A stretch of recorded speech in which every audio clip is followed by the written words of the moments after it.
Originally from England. Are you serious? Yeah. Well, good day, mate. That's Australia. I know. That was a loaded joke. That's the Lloyd Christmas thing. Yeah, that's Irish. How about another shrimp on the pop? Oh, yeah. Dumb and Dumber reference. That's what that was. Sorry. It's Samsonite. It was so close.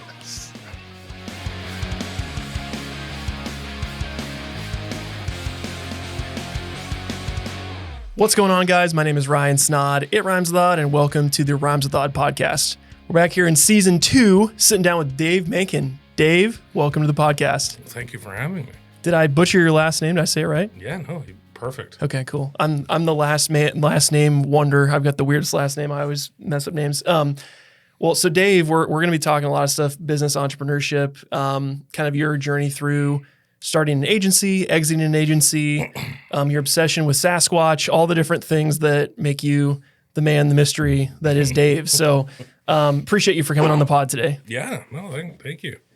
So I think probably a good place to start would just be kind of telling us just your kind of elevator pitch of who you are now, and then we can kind of go back in your backstory. So we'll be talking about your whole history here, but I think it'd be good to kind of start like with, if you got in an Uber with a really chatty driver, what would you tell that person? Like, who are you and what do you do?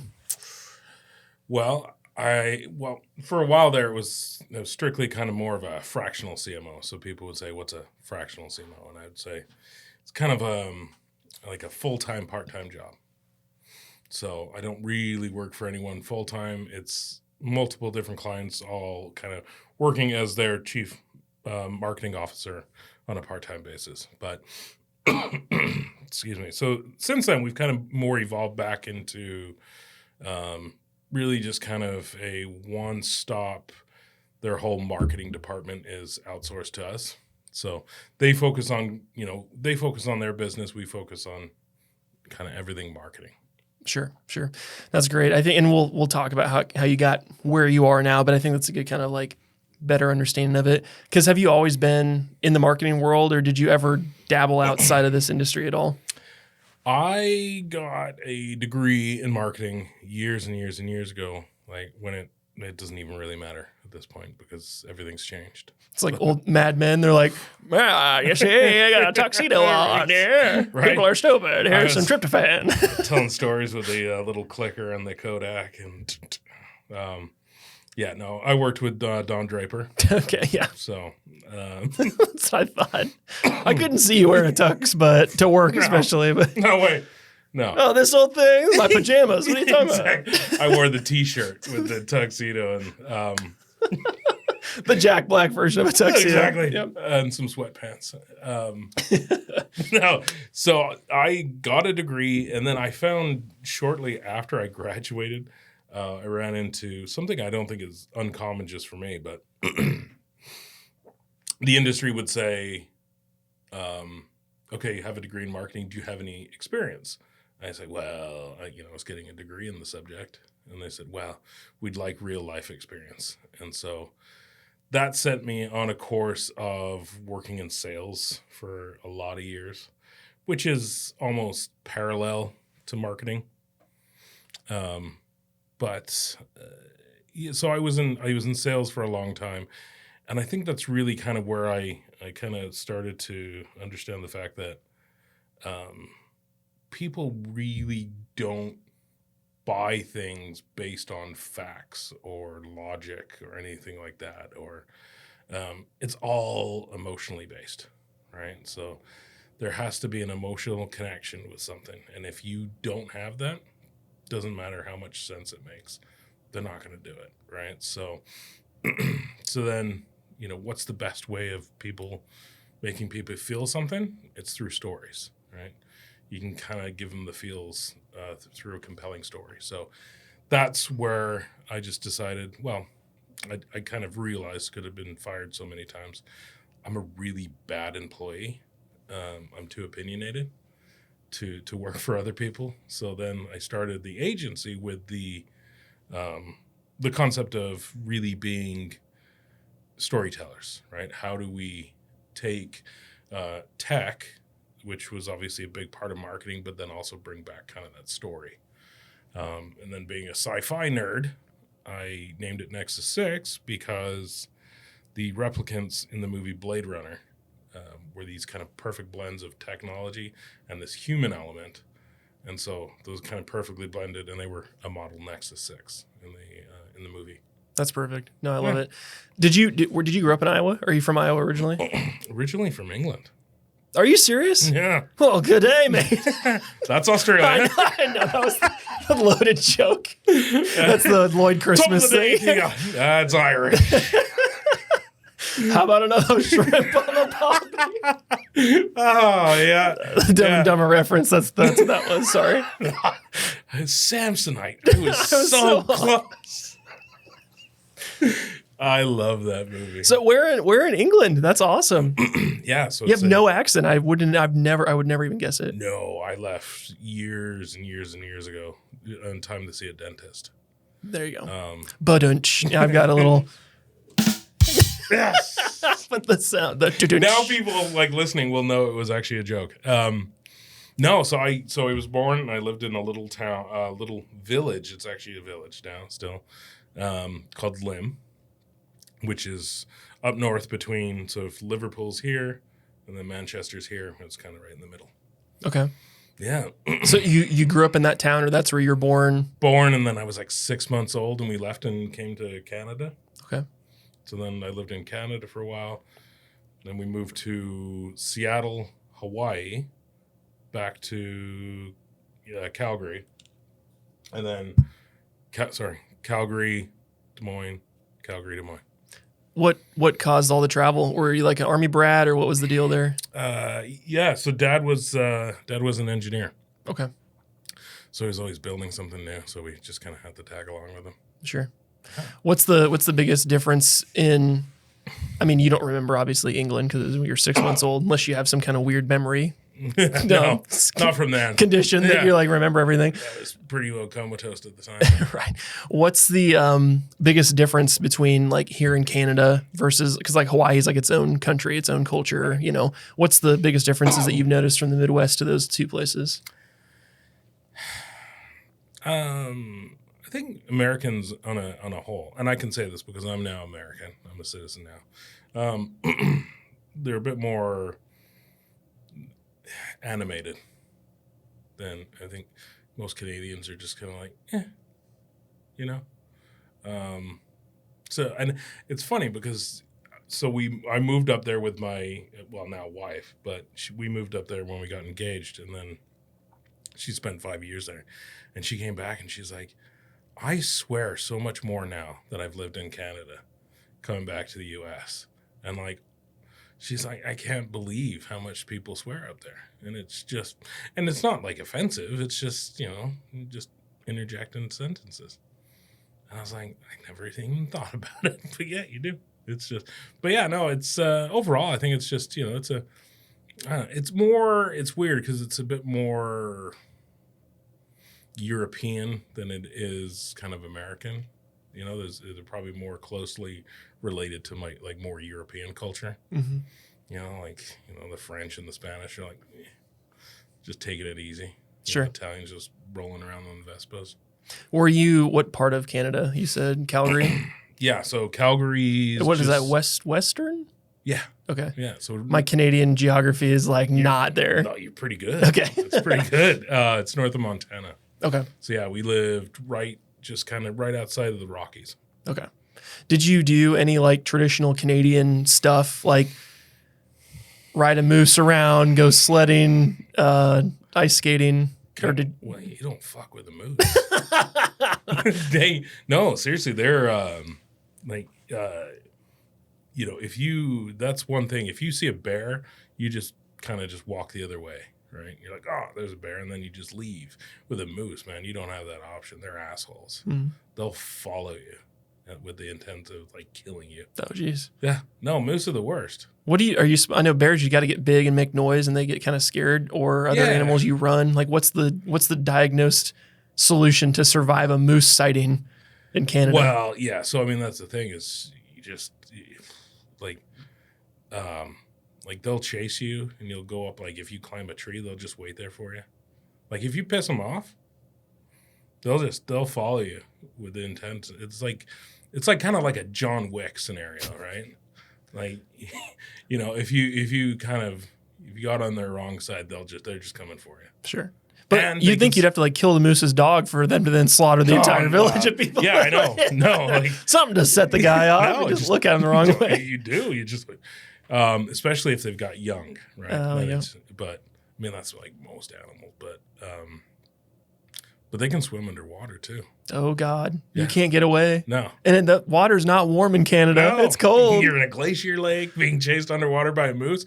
Terrible scenarios. Yeah, I'm going to like an hour north of Banff next year for a project. We're shooting like a foresting company. Nice. So I'm trying to plot my Banff thing, but I'm like, I don't know if I can do it alone. I'm like tempted to just bring crew with me because I'm like, that'll be my situation. I'd be like, look at this glacier, and then a moose would come after me. I'm like, I need a witness to report my death. Right.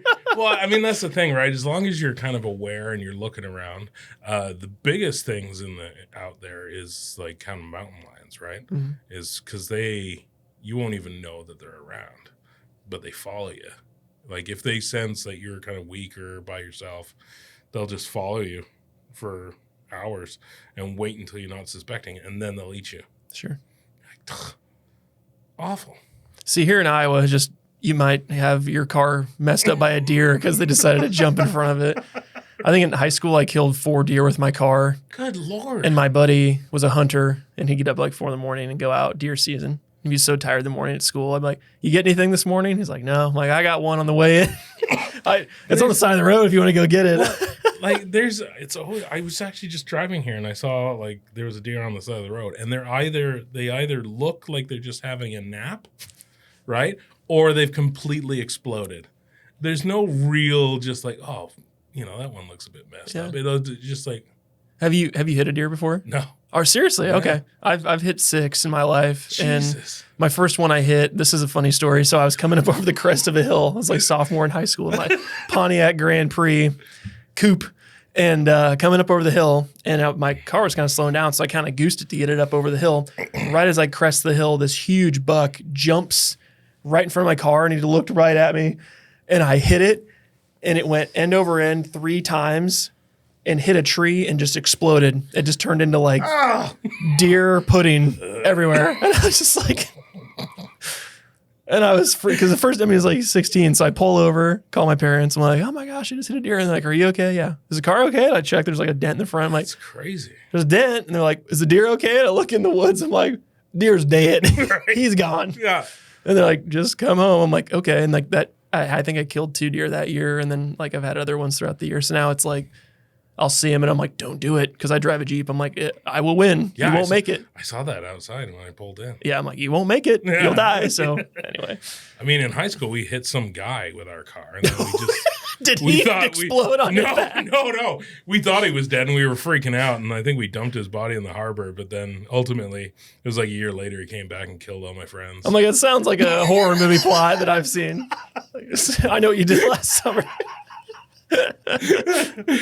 Like, no, I mean, it really wasn't that much last summer. Was Freddie Prinze Jr. your best friend? Yeah. Yes. I thought so. Yeah, I knew you went to high school in the 90s. That's crazy. No, that's funny. I think it'd be beneficial, too, to hear. So you're in Canada, Hawaii, kind of all over the place. How'd you end up in Iowa? There was just somebody built a baseball diamond in a cornfield, and I just felt compelled to show up. Sure. No, so you can't pass me on these movie references. I've seen like every movie ever, so that would be my lightning round. Would just be movie trivia. So we as I say, kind of moving with Dad. So he got a job here. The head office was here in town, so it was kind of the last move I made with them. So I came with him, and then ultimately ended up going to Iowa State while I was here, and then met my girlfriend, now wife, and then graduated, and then kind of head back up north for a bit. Had our first kid, and then we're like, man, kind of be closer back to family. So then we came back. Yeah, these moose just really prey on the young. We got to get them safely somewhere. Exactly, right? So, but no, it was a good move. We've been here for 14 years this time. Nice. So it's the longest I've lived anywhere. Sure. So as you're going through, because when did you start the company? It was like early 2000s or 2016. 2016. Okay. So you're going through this kind of process. At what point did you know that it was just time for you to pursue entrepreneurship? You mentioned this this inability to follow the rules of someone else's. Yeah, like my resume was getting really long. Right. It's like, where have I worked? Yeah. Shit, like comes rolling. Yeah, I kind of kept, because I was getting really good at being like, well, the reason I left this job, but yeah, it got to a point where that coupled with the fact that my daughter was young at the time, so she was kind of in preschool, in that age where she was preschool, and then, for the rest of the day she was at home. I was like, I can't justify telling my boss that I'm actually working a full day when I'm really not. So I needed the flexibility. So I started the company, and back in 2016, and then just kind of, it'll be actually 8 years coming up here soon, next month. Sure. And so, so I just did that to give myself some flexibility. And then it took a few years for it to really kind of, because you went from, at the time I was selling copiers. And so it was a pretty hard shift to say, hey, I know I was talking to you about buying a copier, but now you should talk to me about marketing. But it was kind of, so it was a steep learning curve, for everything any real entrepreneur is, because what you know, and then you start a business, you're like, holy shit, I didn't know anything about running like a business. There's so many different things, and it's just, so yeah. So then, we kind of grew, and we had my first employee, probably, 2019, I think it was. Okay. The first 3 years you just do contractors and depending on what the projects needed, or? Yeah. Okay. Yeah. So, and then I was at that awesome point where I was like, oh, okay, I'm making some money now. This is awesome. But then I was busy enough that I had to hire someone, and I was like, nah, I'm broke again. Because now I have to pay them. Yeah. So. And now they're like, Dave, help me. And you're like, God dang it, I just wanted to sell some copiers. Now I got to lead people. Right. It's different. But yeah, no, so it was good. And then scaled up to about, I think at its max, we were probably 10 people in the office. Okay. Between, I don't know, I stopped counting.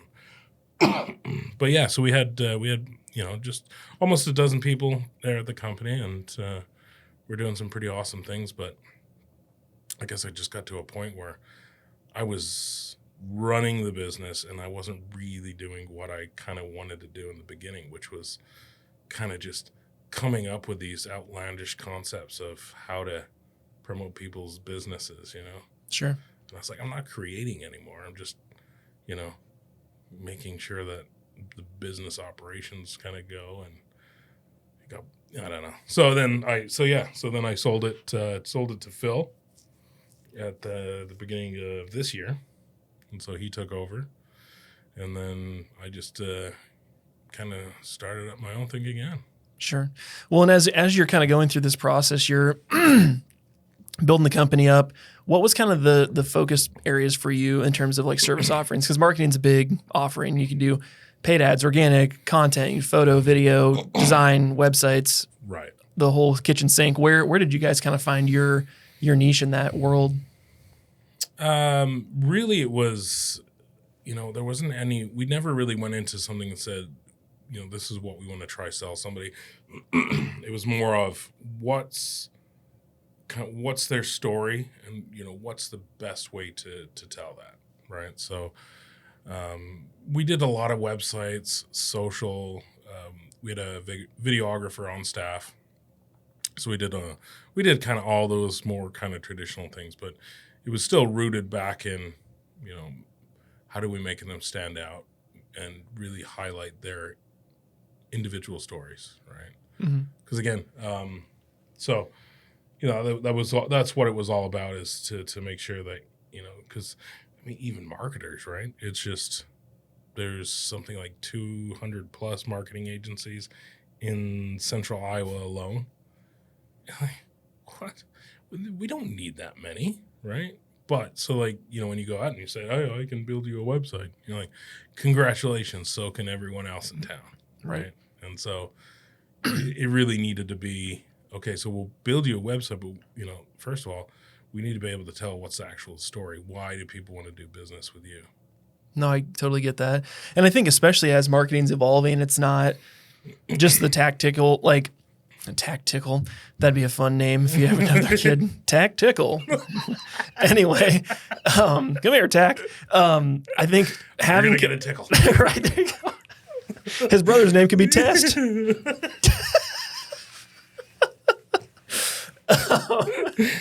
I'll have to hit the button again. Sorry. There you go. Sorry. There you go.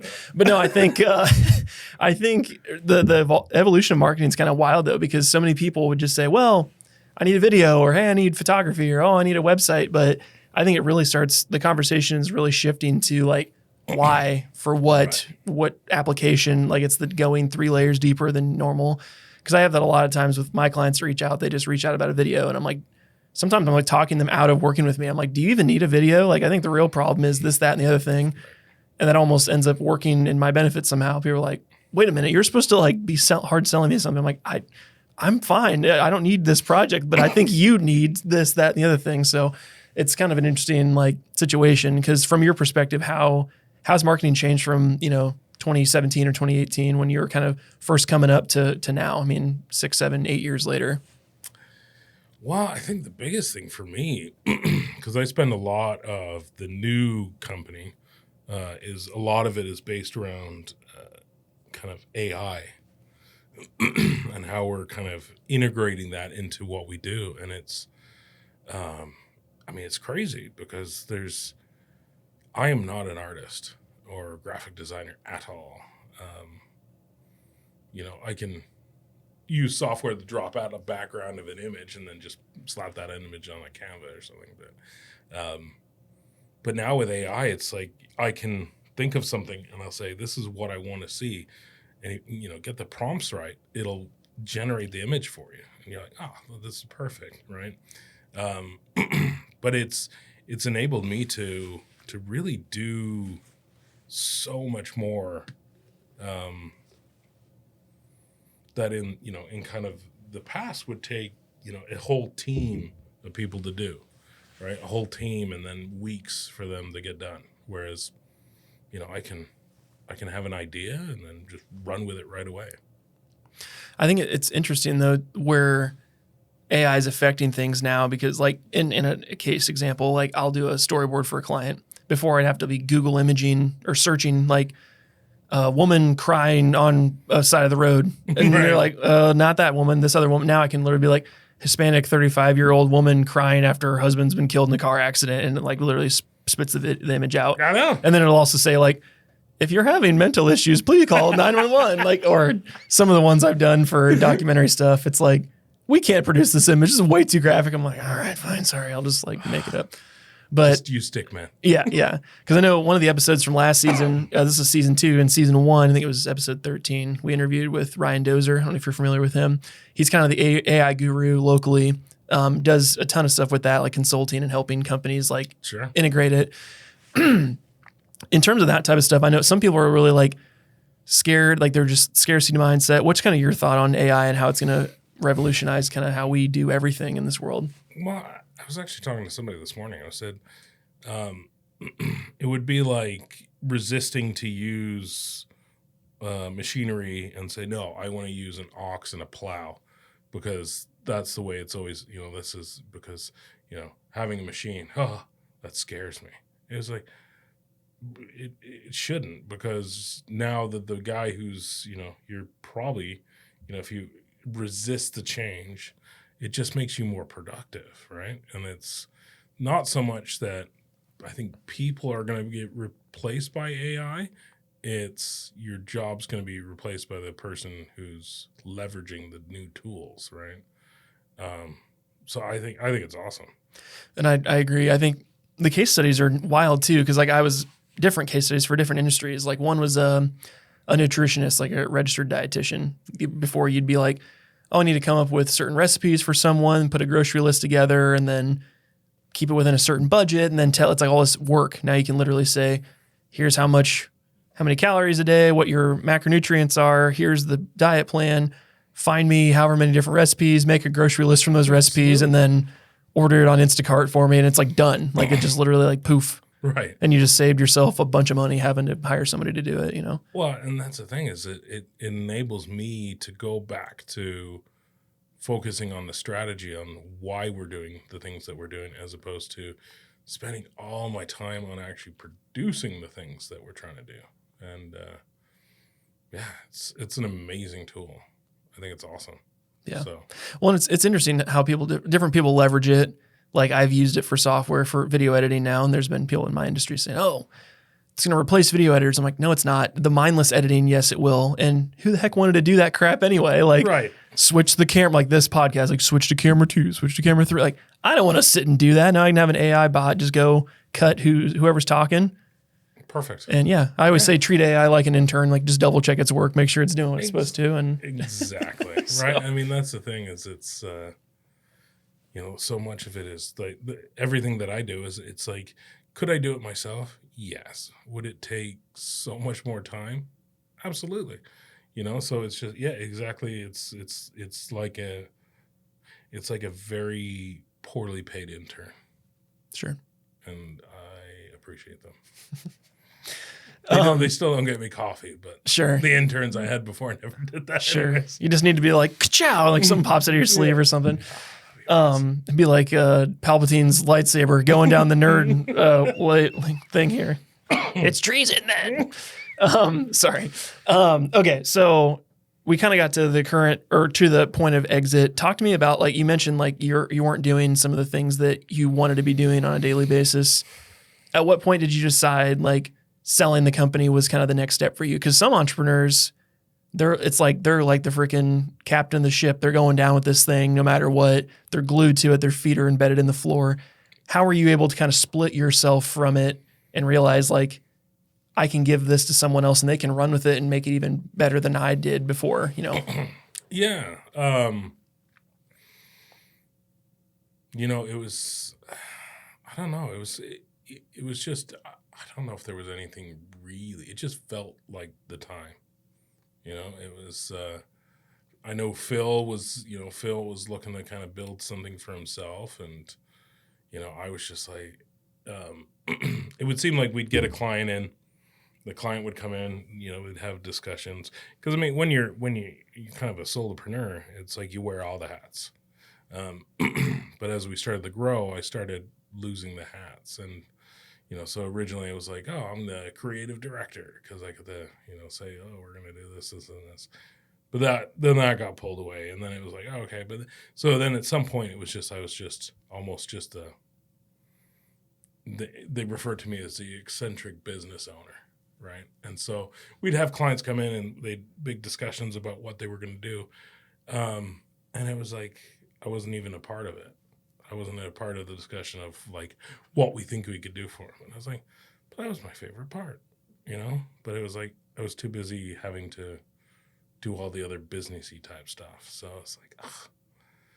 But Phil was like, yeah, he was all up for it. He was like, yeah, man, I don't mind doing all the businessy type stuff. I'll do it. I was like, okay. Cool. And then I can go back to having outlandish ideas. Sure.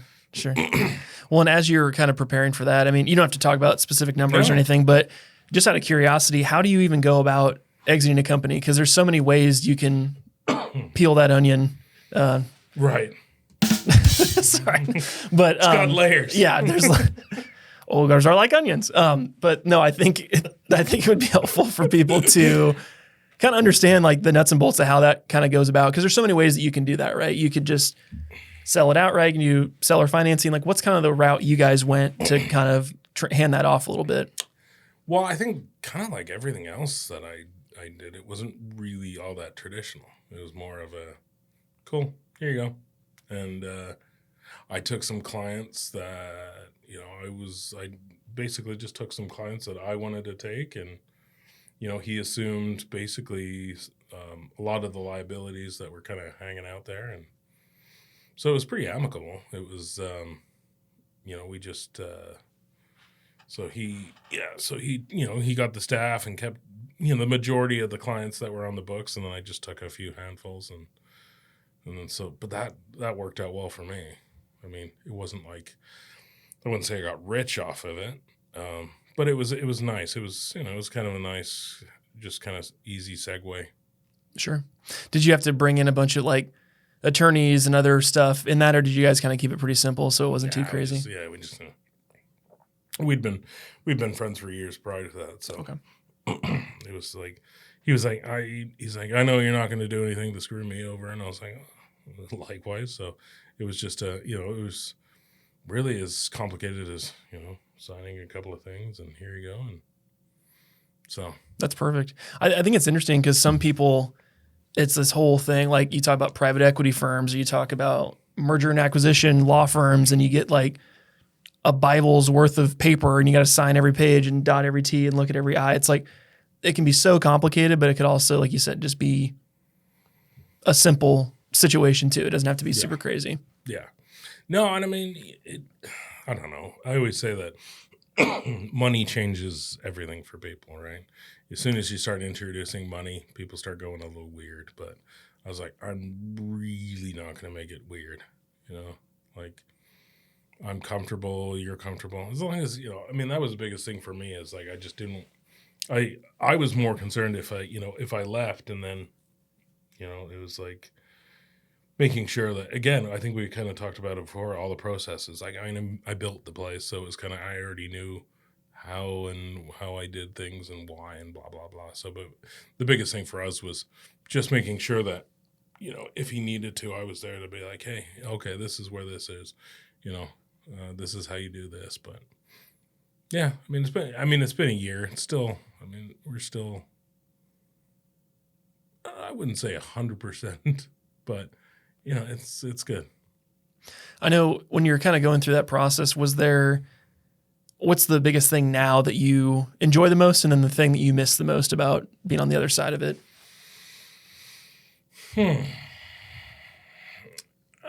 I would say enjoy the most is, it's funny because when I started the company, I worked in my basement, and I was like, oh man, like 8 years ago, I was like, wouldn't it be cool if I had like, a proper office and staff and blah, blah, blah. And then, 7 years into it, I was like, you had an office and some staff, and I was like, oh, it's like, I wish this on myself. Yeah, I was like, sometimes I just wish it was just me again. And so, there was that kind of nicety of just being able to, it's nice to just be able to wake up, and the only one you got to worry about is yourself, and I get up and I walk across the house and I go to the office in my house, and this is all right. Cause that, it's, but it's still, I miss the team, they were kind of like a second family there. So it was like, at times I miss them. I don't miss having employees, but I do miss like hanging out with them. This episode is sponsored by Executive Laser Wash, a 24/7 touchless car wash with 6 locations in the Des Moines metro area. This is a second-generation business, and we've actually had Spencer on the podcast as a guest, and they were gracious enough to sponsor today's show. We currently shoot with their team each month, and I continue to learn new things about the industry and see firsthand how Executive Laser Wash keeps holding it down and not cutting corners for their customers. If you're needing a car wash, this is the place to do it. Their state-of-the-art washes allow you to get in and out quickly, pay from your phone without rolling down the window, and they are consistently reinvesting in better improvements to keep your car looking its best. I personally like using time in the car wash to get caught up on emails while the car gets cleaned. That's a pro tip right there, so you should do the same. They've also recently added monthly memberships where you can get unlimited washes for a flat monthly price. So if you're one of those people that's really particular about keeping your ride clean year-round, this is a great option for you. Supporting the sponsors that support this show allows the podcast to continue to be free for you to enjoy each and every week. If you're interested in giving them a try, you can use code ODDPODCAST, that's ODDPODCAST, for 50% off your first 2 months of any wash membership. No contracts, cancel anytime. Just download the Executive Laser Wash app and follow the prompts for adding a membership. Just make sure to include Odd Podcast at checkout in the discount section for that 50% off your first 2 months. Now, let's get back to the conversation. Taking a break from this, we're going to hit the lightning round now. So Oh, Jesus. I tried to get you some softballs, but you gave me no information. I'm getting clammy. Well, now you're talking about, oh, I'm a technology nerd and sci-fi. I'm like, that would have been perfect. I could have done a little research Well, for I you. say that, but you said, do you know a lot about anything? And I don't I don't really, know. I don't know. I don't know a lot about anything. Ryan, I don't know anything. Yeah. Okay. There's very little I know. I think you know more than you give out, so that's part of how it is. You clearly know like 7 or 8 movies that I'm also familiar with because I picked up on all these references you're throwing out today. Okay, so this is like random trivia that I pulled from all over the place. So And I have a random trivia. Actually, it was one of the interview questions I used to give at the old company. And I have one for you. okay, do you want to do that before or after? You get You tell me. drilled. Okay, you can ask me first, and then I'll get my revenge here. I alluded to it before we started, but who wins in Frankenstein versus Wolfman? And I'd ask this to all the people that were coming and applying for a job, and I would determine like whether or not they were a good fit. If they were like, what? Like if they were confused and like, what are you talking about? And boy, the ones that kind of rolled with it, that was kind of like, I was like, cool, because you can teach them anything else. Right? Sure. It's just like, I've never seen the movie, no. surprisingly, but Okay. I'll say Wolfman. Okay. See, So a guess. lot of people say that there's no correct answer. There is a correct answer. It's Was it like a Freddy and Jason thing where it's like a tie at the end where they kind of like yeah, both kinda. crawl away and then it's like, what was the point of this movie? Yeah. No, so I always said it was dependent on like what time of the month, because if it's a full moon, right? Wolfman, he's got a leg up. But all the other times, Frankenstein's pretty well, because if it's just like Wolfman's not Wolfman. Well, and then He's is just a Frankenstein, is he reincarnated yet, or is he just like laying there waiting for the doctor to he- flip the switch? just a corpse. Yeah, like there's some massive details we're missing here. I didn't even think about that. Yeah, Damn Uno it. reverse card on you. Oh! And now you're going into the lightning round, and my brain's all shot. Yeah, sorry. Used up all your brain cell power on this. But that's helpful. People always say that like who would win, like a bear or a cougar or something, and you start going down this rabbit hole of like, Did you ever see that show? It was like on Discovery. It was like Animal Face Off. oh, they'd actually like run out a No, it's like Mythbusters for animal fighting. Yeah, but they do like these little CG kind of like things. It was like shark versus like crocodile. Yeah. You're like, oh shit! Yeah. And then they would talk. So they'd go through like the first piece of part of the episode would talk about, a crocodile and all this stuff, and then they would talk about it like a great white shark and all this, and then they'd do like this little matchup, and they'd fight each other at the end. In the blue corner Yeah, I was with like, their oh. white trunks Yeah. on. And then it was An like alligator. the crocodile was doing the death roll with a great white. You're like, oh, Yeah, that was a great show. it's crazy. Yeah, I think any water dwelling animal that can move on the land terrifies me. Like a hippo. Hippo is like, oh fuck. and every childhood cartoon makes hippos so happy, and I'm like, those things are terrifying. Yeah. Like they can outrun you, they can drown you, they can breathe underwater. I'm like, nope, can't do it. Oh, they're bastards. And they're huge. Like they're gonna. You watch Like them put the a size of a watermelon in their cock. mouth. And they're just like it's like a grape. I'm like, oh shit. I know, they got horrible teeth. Just like all your friends back home in your motherland. Right, Just like, Yes, of course. I have very bad teeth. Okay. No, I think this is a good segue into the lightning round here. Okay, so completely unrelated. How right. many states border Massachusetts? Whew. God, yeah. The one state you haven't lived in. Yeah, fucking throwing this at the foreigner. 3. It's 5. It's close though. Yeah. So we're off to a good start. 15. 15. Colorado. We're looking for a number here, Dave. Sorry. Okay. So we'll give you a softball. Who killed Qui-Gon Jinn in Star Wars Episode 1? Oh, that was Darth Maul. Yes, you got it. He's my favorite villain. Didn't talk until this like animated series later. He just didn't speak. He just wasn't a talkative guy. He'd rather die quickly than say anything. He didn't have anything to add to the conversation. Yeah, I was like, yes, I'll talk later. It's fine. Okay. Who invented the 8-hour work week? Like which country? Which person Person is credited with Oh, inventing? Benjamin Franklin. Was it? No, Damn it. it's Henry Ford. Yeah. Close. Another different side. You gave me nothing, so now I give you pretty much nothing. Okay. Franklin was a good guess. He was. Great hair. Even better teeth Yeah. than his friend, Mr. Wood Teeth, George Washington. God, imagine that, right? Just having like a Hulk Hogan haircut, but it was cool. Got a mouthful of mahogany. Pocket full of sunshine, whatever. Okay, now this one's a little different. I'm doing terrible, by the way. Everybody's like, this guy's dumb. We're going to do as many MLB teams as you can name, but I'm going to name one, and then you name one, and we'll go, and then whoever can't come up with it loses type of thing, okay? I'm probably going to say the wrong sport. Okay, it's baseball, Major League Baseball. Yeah, I know that one. Okay, so we'll start with that here. I'll start the Chicago Cubs. Oh, we're going to do, well, you know what? We're going to stay in the same city with the White Sox.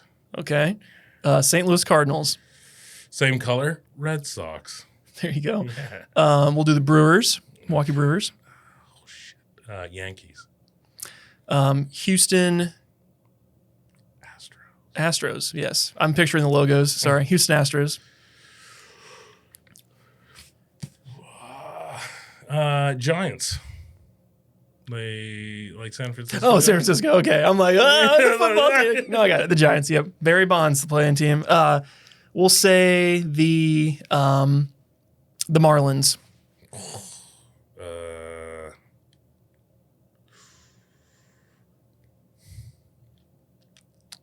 Pass. Pittsburgh Pirates. Are they? Is that a? Yeah. Is it? Pittsburgh Steelers are the football team. Pittsburgh Pirates are the baseball team. Oh, it's the Flyers is the hockey, right? Yeah, Flyers hockey. Yep. Huh. Okay. Oh, I was thinking of Buccaneers. I was like, yeah, that's football, but the same very Jolly similar, Roger right? Yeah. logos. Yeah. oh God. I'll give you 5 seconds here. Who's in Philadelphia? I don't know. Benjamin Franklin's corpse, of course. Okay. That was good. I think we had a good little reign there. I think we did. There's like a category on like Cards Against Humanity, and I had a friend group. We went through like every NFL team. Like there's things like that where I'm like, I got the right group that just knows stuff. I'm like, this is crazy. So Yeah, you never know. I told you I don't know much about anything. No, you knew more than I would think. So I guess my final lightning round question is, what is the obsession with Sasquatch and your branding and your copywriting? What is it about Sasquatch that just enamors you? I think it's a good question. He's quite elusive, and I gotta be honest. I hadn't really put that much thought into it because the original Nexus logo had a unicorn, and I was like, I was like, can I use the unicorn again? And I was like, no, but I was like, what about a Sasquatch? And I don't know why. It just seemed right because it was kind of, this like kind of mythical creatures. And then I was like, what's more mythical than a Sasquatch riding a unicorn? And so I was like, I'm going to roll with that. Usually I name things, like I'll name something and then I'll just come back and try to make it work and like kind of post. So, but yeah, no. I don't know what it is. Maybe it's just because I lived in the mountains and it's like, the mountain man. Sure. No, I love it. It's a funny guy because he just like you said, the ever elusive Sasquatch that like he's hiding in the shadows, but he's in plain sight. You just can't see him. He's right. like the never ending. Well, it's almost like businesses online, right? Because we work with a lot of the on the SEO front, so it's kind of like, how do you, being found on Google is almost like trying to find a Sasquatch, right? Sure. It's out there, but you don't know where. You just got to work on your Grinch walk, swing your arms a little bit, exactly. And people can avoid. That's great. No, okay, you're officially out of the lightning round. You can take a breath now. I was clenching the whole time. Oh, God. So now you're well versed in all your random trivia. So I'd like to kind of bring it back around. We kind of talked about life after selling the company, moving into this new thing. How long did you like take a sabbatical before you were like, okay, I'm going to kind of pursue this new thing after you had left the company? So I started this one October of last year. So I actually was doing both at the same time. Okay. So there was no break. No. Okay. No, my wife wouldn't let me do that. Let me give it a week off. Like, get back to work, Dave. All right, fine. Jesus. No, I mean, I take breaks here and there. It's like that Jason Segel movie. You've been wearing the same green sweatpants for 3 weeks straight. He looks down. No, I haven't. I have. Okay. Yeah, no, I don't know. I'm pretty sure I got ADHD. Like, I can't really just not be doing something.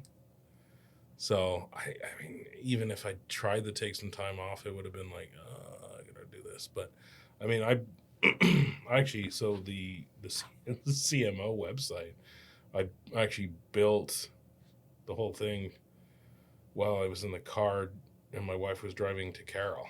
So we were driving up because her parents live in Carroll. So we were cruising up there and I just built the whole site while I was in the passenger seat up on the way up. So yeah, so it knocked it out over like an hour and a half and then it was good to go. And they're like, cool, here we go. That's cool. Yeah. Just building it as you go. Yeah. So yeah, no, it was, I don't know. I just kind of was like, all right, this is what I'm doing now. So it's just kind of roll right into it and start. But yeah, I mean, it's been going well. It's, Because you mentioned earlier, but what is the new venture called? CMO to go. Okay. The M stands for mythical. Okay. That's the Sasquatch integration there. Yeah. I like it. Yeah. So this is more, fractional CMOs have become, and CFOs and other executive people have been a lot more popular. What's kind of the allure for the client when you're talking to them about doing this versus like bringing their own in-house person in or hiring a full-fledged agency or that type of thing? Like where do you fit in that puzzle piece for people?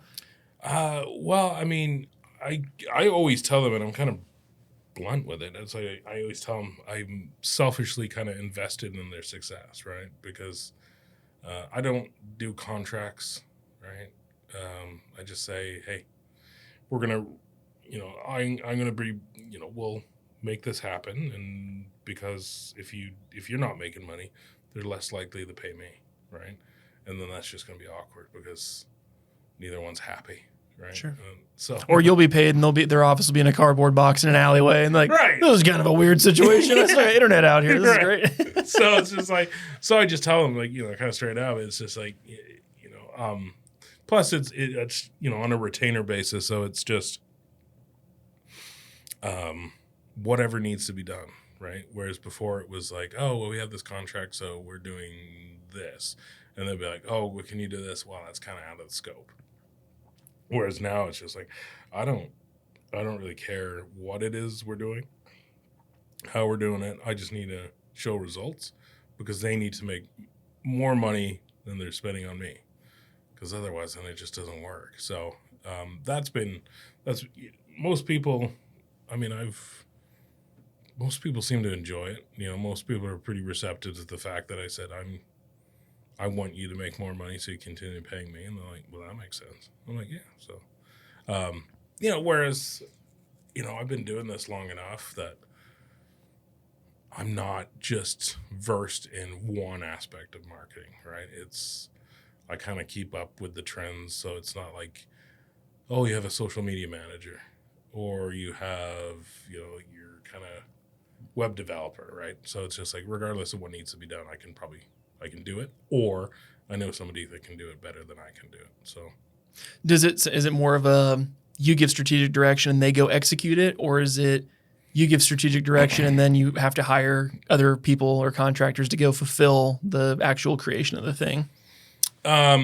Pretty well outside of actual kind of video production, I'm really able to do everything myself. Oh, good. Yeah. So, I'm getting to a point where, just for scalability reasons, I'm starting to bring in some additional talent on a kind of a contractual basis. Sure.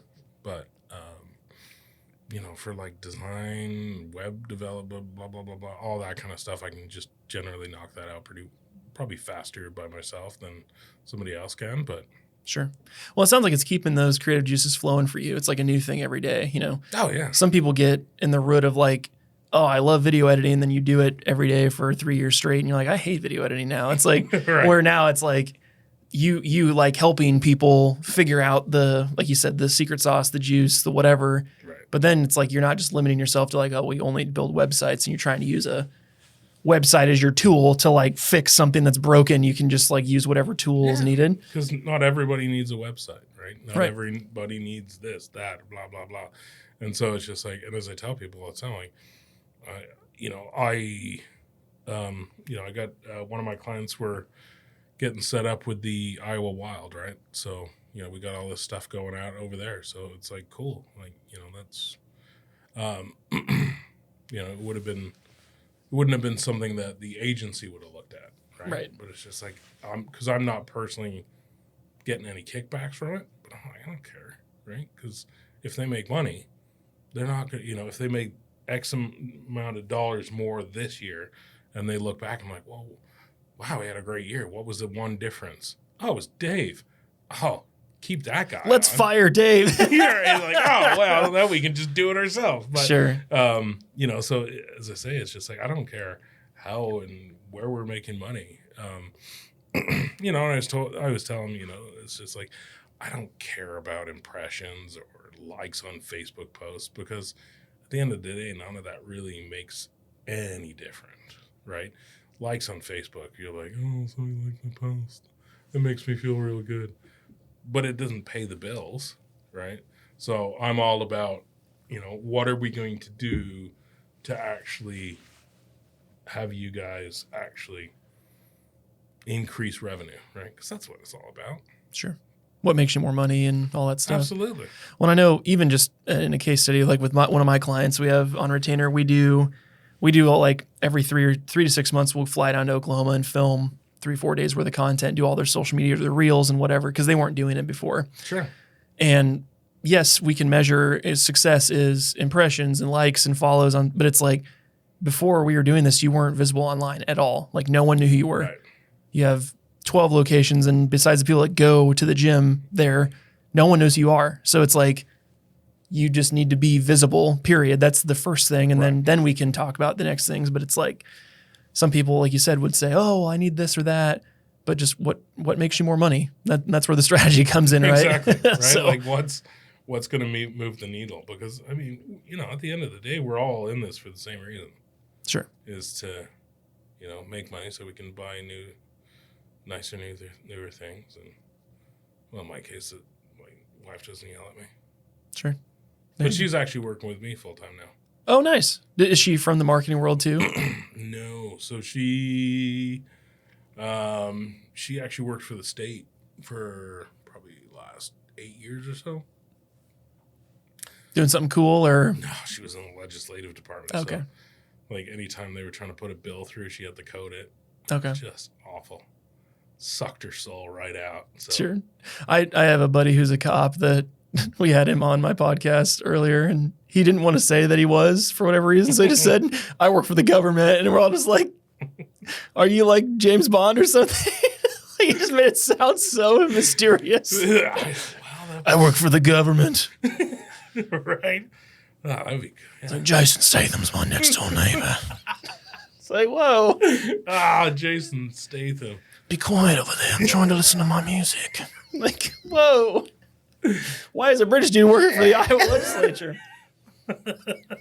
Mind your own business, Dweebo. But no, I think that's cool. So is she doing like, well, I guess what is she doing in the company? So she's more on the operations end of thing. Okay.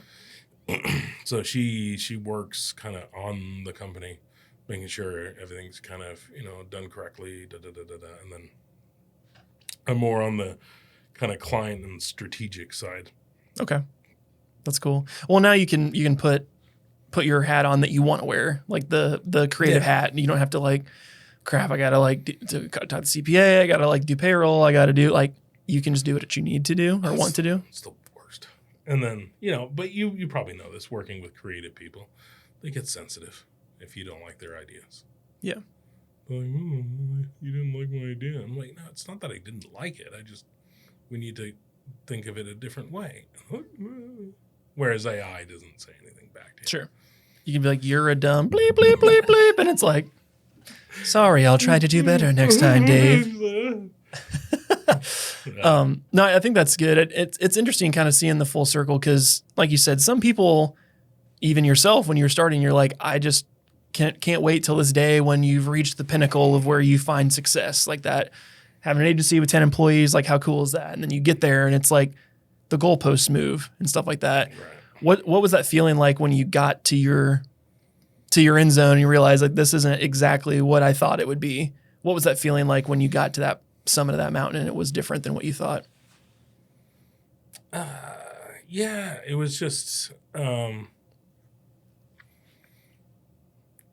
guess it was almost, I don't know if I was really upset. It was more of just like, I'm just really tired now, you know, like you're just like, I'd like to go to bed and just take a nap. You know? I think I'll go home now. Yeah. Jenny. What are you running for, Forrest? World peace. I'm going to go home now. I got these New Balances I was breaking. They're all broken now. I go home now. Yeah, so it was more of, you know, it's just like, it was just, you know, when at the end of the day, when you're just like, oh, I got nothing else to give, you know, I'm just tired. You know, maybe I'll wake up tomorrow and be kind of motivated to do it. But, you know, it was, you know, it was just kind of that. It was just, you know, it was, you think you're like gonna celebrate. And you're like, oh, we're here. This is really super cool. You know, we did this and da-da-da-da-da. And it's, and then you get there and you're like, oh. It's like the end of a Stephen King movie, right? You're like this big build up and you're like, oh, and then the ending comes. You're like, was that it? Well, that was not what I was expecting. You know, and you're slightly disappointing. So yeah, so no, that was it, but that was it for me. Not that I was disappointed with anybody that I worked with or, you know, who was on the team. It was just, you kind of you set up an expectation for yourself, like this is what it's going to be like. And then it's just, you get there and you're like, oh, it's just more of the same. Right? Nothing really changed. It's just you have to keep doing it.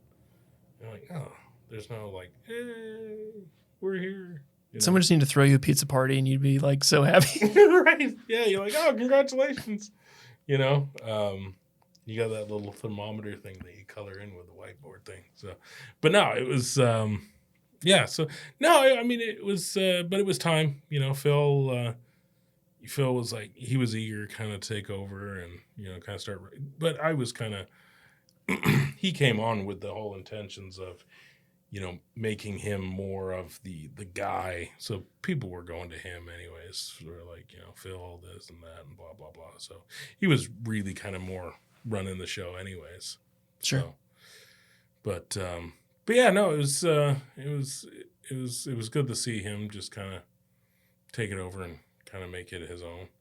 Sure. No, that's awesome. I appreciate you sharing all that stuff because I think, again, people dream of this stuff, but they don't think like what happens when you get to that point, you know, when you're trying to work so hard for something, like just figuring out what you want to, like finding real like fulfillment in work, you know, and keeping that going, you know. Yeah, it is weird. I mean, you spend 7 years building something and then to be like, okay, bye.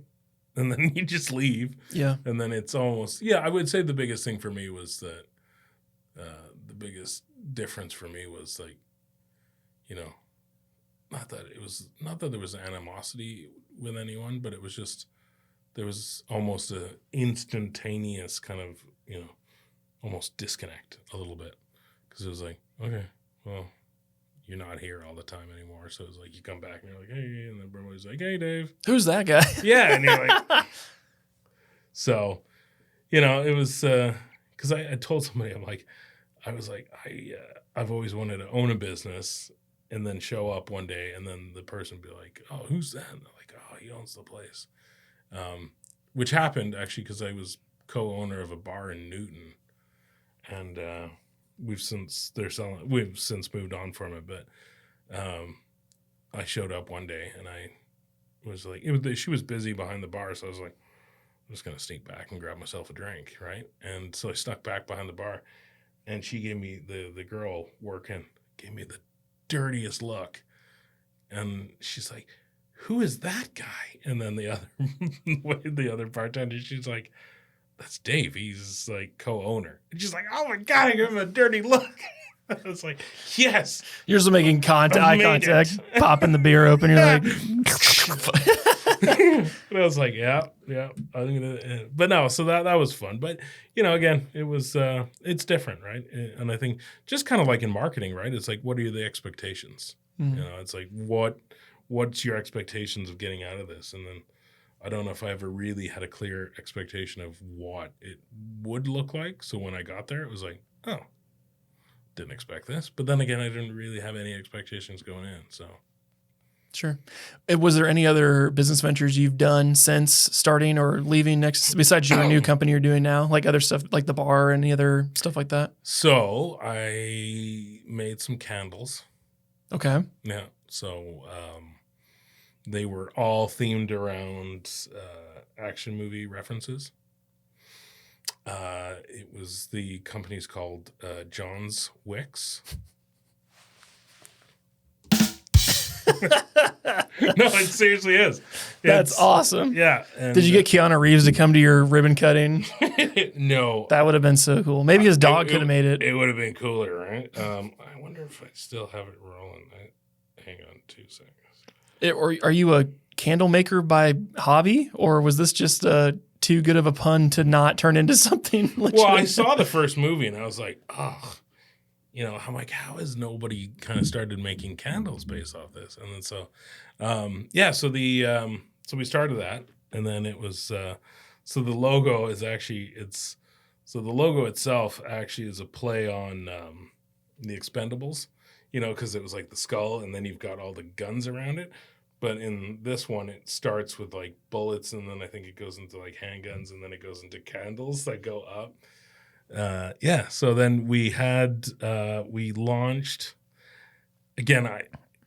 It's been chaotic the last year. I haven't done anything with it, but last year we came out with a scent for the holidays called Yippee-Ki-Yay Mother Farter.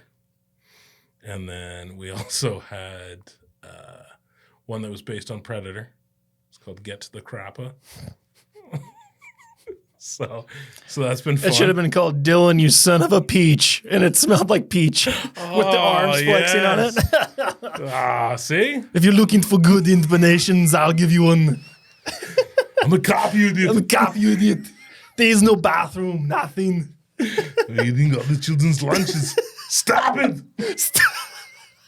I love Kindergarten Cop. It's so ridiculous. It's like, it's not a tumor. I've seen every Arnold movie at least 20 times. It's awesome. He's like, put the cookie down. No. We're going to play a game. Who's your father? And what does he do? I'm going to ask you a bunch of questions. I want them answered immediately. I'm just like, yes. I love it. Oh, my God. So good. Yeah, no, Arnold he's the best. Somehow a dude that's like unable to speak becomes the most popular actor ever. The best. Him and then Sylvester Stallone though. How do you get your acting so well, Sylvester? It's fantastic. Oh God. No, it was awesome. Did you ever see Hercules in New York? Is that the Rock remake or a different one? No, it's with it's one of Schwarzenegger's first movies. Okay. If you get it's like right after Conan when he was first. Yeah. He's just a sword wielding, voiceless person. Had like 2 words of dialogue, but there's a scene where there's a bear attacks them and they're in a horse and carriage.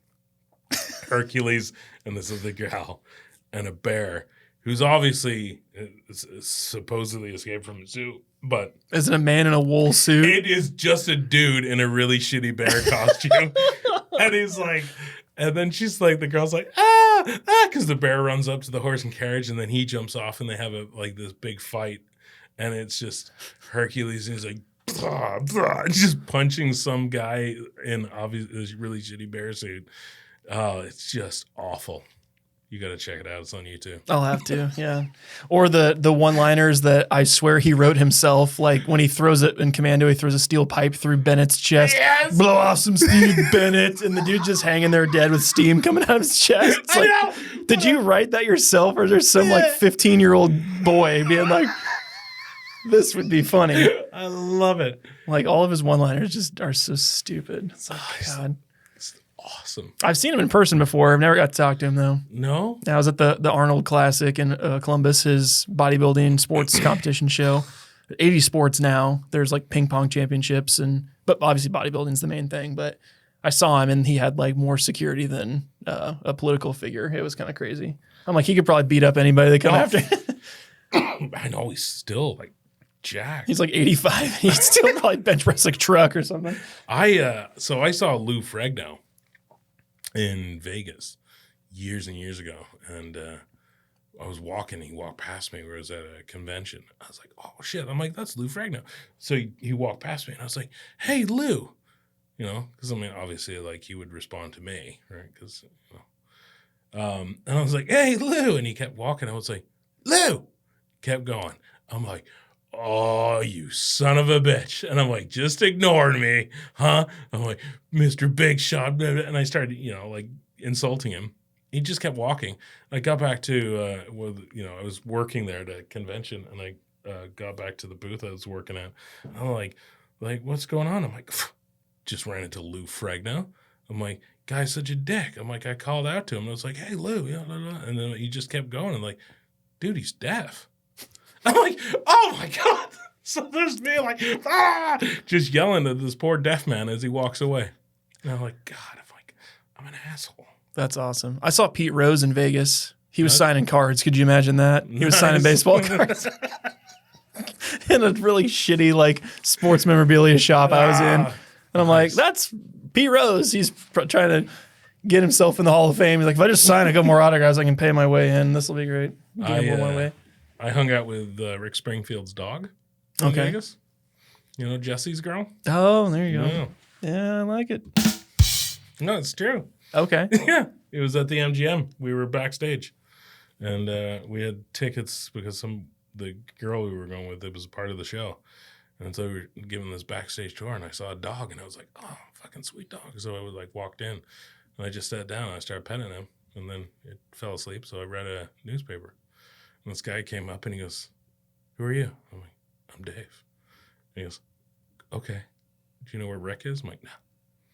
He's like, I'm like, "Rick who?" And he goes, "Springfield." And he's like, "You're in his dressing room." I'm like, yeah, no, don't know where he is. But yeah, no, so he just, his dog was super cool.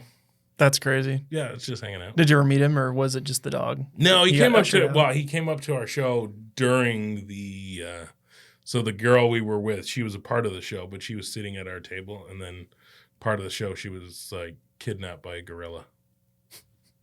Okay. It was a guy in a really shitty gorilla. Okay, there you go. Yeah.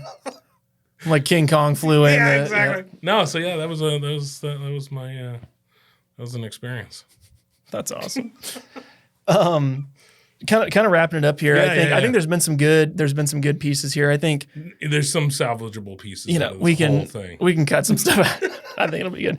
From a marketing standpoint, I think a question I was going to ask you earlier, which I never got to, was as a marketer, what would be like your best advice for a small business owner that's trying to get into doing more marketing? Almost everyone you talk to is like, "Oh, we get word of mouth. That's how we get all of our clients, whatever." What advice would you give kind of like to a small business owner that's trying to get into more marketing and better leverage that? Well, so the thing is like with marketing, it's not some magical kind of silver bullet where it's just, you just hire somebody to do your marketing and all of a sudden you're successful. And which is what where a lot of small, medium businesses fail, is because they like, "Oh, we're just going to have them do our marketing."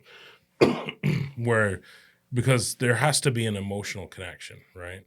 And for a small, medium business, that emotional connection is with somebody that you know on a personal basis, right? Like, Apple, Samsung, I got a Samsung phone. I bought some Sony headphones. You got Sony cameras. You probably don't know anyone who works there, right? But there's an emotional attachment to the brand, right? Whereas small and medium companies don't have that. You can't just you can't just be like, oh, well, you should just buy this because, the brand name. It doesn't work that way. That's part of branding, and that's what you're looking to get to. But when you're in that kind of small business phase, it's you need to be able to kind of sell yourself, right? You need that emotional connection. You buy from people you know, like, and trust. So there's that huge kind of interpersonal connection point of it. Marketing, all the stuff that I do is kind of auxiliary and helps you make sure that, when you have met those people and they are looking for you and they are looking for your services, they find you, and it's still telling them the same message as you told them in person. But small business, it's still so much of, there's got to be skin in the game from you as well, right? It's not you just, I have a social media manager and they're posting on Facebook for me, and this is awesome. I get to just kick back, and because I've worked with people like that in the past. They're like, why isn't it working? I'm like, well, what are you doing?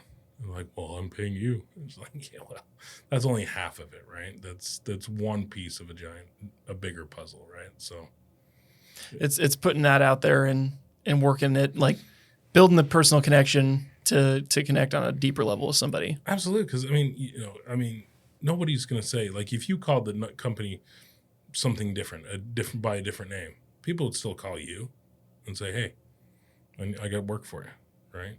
They don't care what the company name is. Sure. They're going with you. They're going to do business with you. But like when you get to the level of like Apple, nobody was like, oh, Steve Jobs died. I can't work with Tim. I'm going to buy a Windows machine. Right. They were attached to the Apple brand. The only thing that changed was, hello, Cupertino. Yeah, right? We are so deeply thrilled. Like, okay. Instead of mom jeans and New Balances, you get a dude with the same shirt on every day. So right. There you go. But so, that's the thing is that would be my advice for small companies is, yes, you need marketing. Yes, you need all of those kind of traditional things, but you also have to make sure that the understanding that people need to and establish an emotional connection with you more so than your company name. I love that. Tying it all together, where can people learn more about you if they're looking for a fractional CMO, they're wanting to learn more about where they can find Sasquatch? Where's the best place they can find you? Wow, where can they find Sasquatch? So the website is cmotogo.io. Okay. The letter 2 or the number 2, excuse me? Or no, cmotogo.io. Okay. Lots of O's. I like it. That's right. very good. And then the email is dave@cmotogo.io. Perfect. Awesome. We'll put all that linked up in the description box. Perfect. Guys, make sure to go check out Dave on social media. We'll be tagging him on all the posts and stuff like that. Dave, thanks for coming on season 2 of the Rhymes of the Odd podcast. Absolutely. It's Appreciate you. Pleasure. It was a bloody pleasure, we should definitely have done Arnold Schwarzenegger movie trivia. I think that would have been even better. It's fantastic. So, oh God. One thing for you before we go is there's a guy, it's not Arnold, but they do an Arnold voice. They do Free Fallin' by Tom Petty, but it's called Total Recallin'. It's like, Total and he's talking about, he's like, makes me move my big robotic head all about. It's so ridiculous. Then in that scene, there's a scene where he goes out in the surface of Mars and his eyes pop out of his head. And it's some of the worst special effects you've ever seen. The guy, he's a psychopath. Like the guy's arms get like chopped off on the elevator and he's like, welcome to the party, Victor. And he's just supposed to be some guy just holding the arms. He's like, the guy killed this man. Like, whoa. Do you need a hand? Yeah, it's like, okay, here's the 12-year-old that wrote his jokes type thing. So Awesome. I love it. I should have foreseen this. I could have definitely put it in the lightning round. So we'll learn more. I know. I should have gone with Arnie. Well, thanks again, Dave, for coming on the podcast. And again, we'll put all your stuff in the description. And Beautiful.